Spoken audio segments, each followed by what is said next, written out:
নদীর স্রোতে ভাসা কচুরিপনার মতোই ভাসমান তাদের জীবন। আজ এখানে তো কাল ওখানে। চলতি পথে কোথাও মায়াতে জড়িয়ে গেলে তা ফের ছিন্ন করতে হয়, তারপর আবার ছুটে চলা নতুন কোনো আশ্রয়ের খোঁজে। এভাবেই চলে জীবন। অনেকে বলেন তাদের জীবন রহস্যময়। তারা বেদে সম্প্রদায়।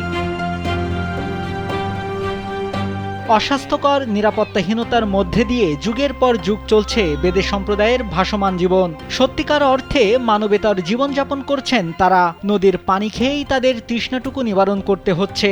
নেই বিদ্যুৎ, রাতে কাটাতে হয় অন্ধকারে। স্যানিটেশন ব্যবস্থা নাজুক, তবুও তারা বেঁচে আছেন কোনো রকম। স্যান্ডেলিনা সো, রূপচর্চায় আভিজাত্য। সুনামগঞ্জের জগন্নাথপুর পৌর শহরের নলজুর নদীর তীরে দেশের বিভিন্ন প্রান্ত থেকে আসা বেদে সম্প্রদায়ের 50 পরিবারের বাস। সরেজমিনে সেখানে গিয়ে দেখা যায় তাদের এই করুণ চিত্র। বেশিরভাগ বেদে সম্প্রদায়ের পরিবার খোলা আকাশের নিচে তাঁবু খাটিয়ে বাস করছেন, কেউ ডিঙি নৌকায়। তাদের অনেকে বলছেন অনেকে তো আশার বাণী শোনান, কিন্তু কিছুই করেন না। আমাদের কেউ কিছু দেয়ও না রে বা, সাহায্য যদি সাহায্য দিত রোজা মাসে খাইয়ে দোয়া দুরুজ করা যায়। আপনারা কেউ দেয় না, রোজা মাইয়ে দিই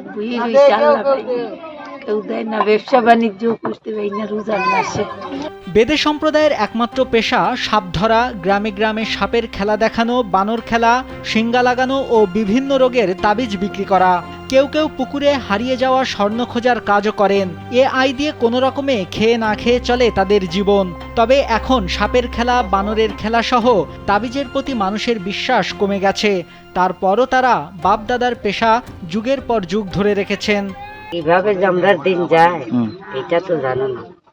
সিঙ্গা টিঙ্গাও লাগাই না রে বাবা, দেশে গ্রামে গেলে রোজার দিনে মানুষে করায় না। কুসংস্কার ও উদাসীনতার কারণে বেদেরা শিক্ষার আলো ও চিকিৎসা সেবা থেকে বঞ্চিত থাকায় প্রজন্মের পর প্রজন্ম অন্ধকারেই পড়ে থাকে। ফলে সচেতনতার অভাবে বেশিরভাগ সময় ওরা স্বাস্থ্যহীনতায় ভোগে। এমনকি অনেক সময় তাদের কেউ কেউ কঠিন রোগে আক্রান্ত হয়ে অকালে মৃত্যুবরণও করেন। শিক্ষার আলো না থাকায় বাইরের জগৎ থেকে তারা আলাদা। বহির্বিশ্ব সম্পর্কে জানার আগ্রহ তাদের নেই। তারা দুবেলা দুমুঠো খেয়ে পড়ে বেঁচে থাকার সংগ্রাম করছে। নাইমুল হাসিব, কালবেলা।